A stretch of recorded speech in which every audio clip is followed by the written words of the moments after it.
Welcome back. We're here to talk about Monday night's Premier League match between Arsenal and Liverpool at the Emirates Stadium. Pascal's the standout tie of the weekend. Liverpool, one of only four teams still with a 100% record.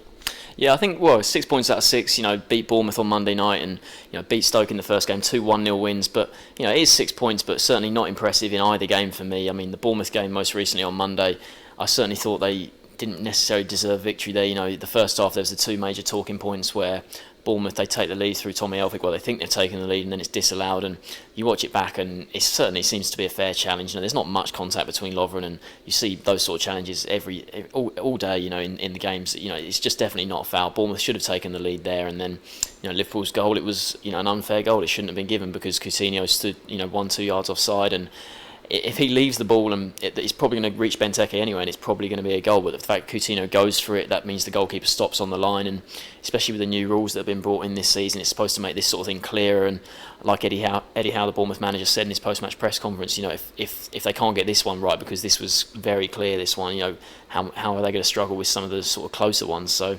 Bournemouth can feel aggrieved there. I think they matched Liverpool for long periods passing the ball, and Liverpool didn't create that many chances. Bournemouth probably went closest to the second goal of the match when Richie hit the post, and it was good for Benteke to get his first goal for the club. But in both opening games, against Stoke and Bournemouth, two teams that Liverpool would expect to beat. I know they have beaten them, but they haven't dominated either game really. And it is 6 points out of six. But Arsenal are going to provide a sterner test here, and you think they really need to improve.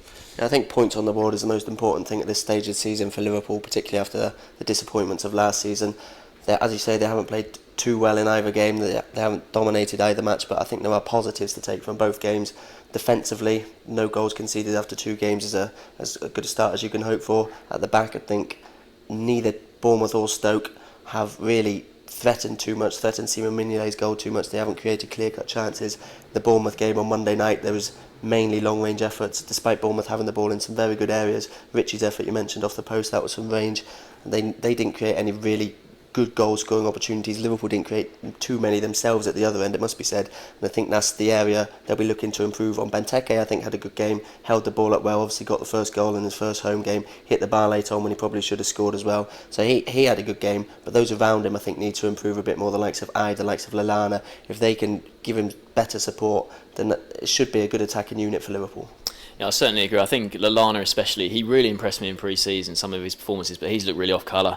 I sort of said in pre-season, he wants to sort of really take advantage of Sterling leaving and sort of fill that void, but he hasn't really done too much. Coutinho scored that great goal against Stoke, but when you look back at both games, they only won at Stoke because Coutinho scored a wonder goal from 30 yards, and they only beat Bournemouth because of a goal that should have been disallowed. So it is quite worrying for me, and especially looking at this Arsenal game now. Henderson came off, I think it was around the 50th minute, quite soon after half-time against Bournemouth, and he's now a doubt for this game. And he was one of their star players last season, really offers a lot of drive, both at the back, and then he pushes forward, likes to get towards the box. And if he's missing for this one, it could be a big blow for them, because you look at who might come in. I think it probably could be Emre Can, and I think the Liverpool fans will be glad to see him maybe come in that sort of defensive midfield area, because last season he spent a lot of time at right back and did a good job down there, but with the sort of player he is and the sort of talent that he has, you think he could have more of an effect in the game in the middle. If it's him and Milner in there, it's one of the toughest teams you're going to face from a midfield perspective. When you look at the players Arsenal have got, you got your Cazolas, Ozil, all those creative players, Sanchez, flitting around. They've got a lot of great players there, and it'll certainly be a big challenge for Can if he comes in, because without Henderson there, that's a big blow for Liverpool. Yeah, you mentioned those Arsenal players. They were, Ozil especially, at their best really against Crystal Palace last time out. Bounced back from a really disappointing opening to the season against West Ham.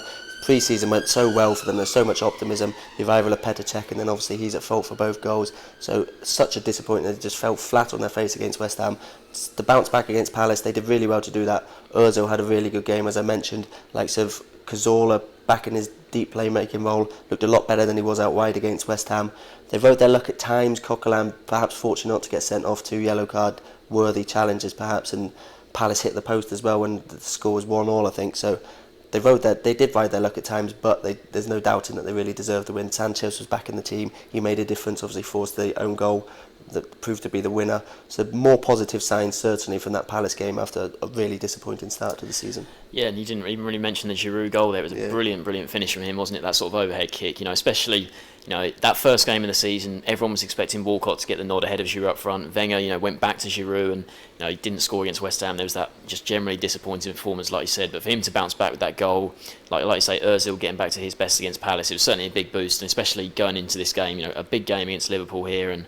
But you just wonder with Arsenal, it's always talked about they've got a good enough squad, but all they've signed this year is Czech, and even though he should really improve them, I know he had a bad first game against West Ham, he is still, just a goalkeeper, and a lot of the time you're going to need more than just signing a goalkeeper to really take you to that next level for the title. And you wonder if they've signed enough, and even now, just sort of looking at the gossip, the last couple of days, few days, they haven't really been linked with anyone. The Benzema rumours have, gone cold, and if they're not really going to sign anyone else, you really need their players to be at peak level, every game if they're going to really challenge for the title. Because without Wilshere's injured, Welbeck's been out. I know Welbeck probably isn't a regular starter, but he certainly offers you something off the bench that a lot of the other players don't. So without those key players, and with basically the same team as last year, you just wonder if they've really got enough to push the likes of City, who have looked fantastic early on.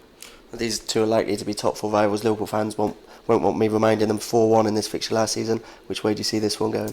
I think it's a tough game to call because Arsenal, very disappointing first home performance against West Ham, and I think they'll certainly want to bounce back here. But with Liverpool, they're coming here, above Arsenal in the table, joint top of the table. But I think Arsenal should just have too much of them here at home, so I'm going to go for a 2-1 Arsenal win. It's a tough one to call because both have had mixed starts this season. Arsenal only lost twice at home all last season in the Premier League, and if they lose again here, then they'd already match that tally.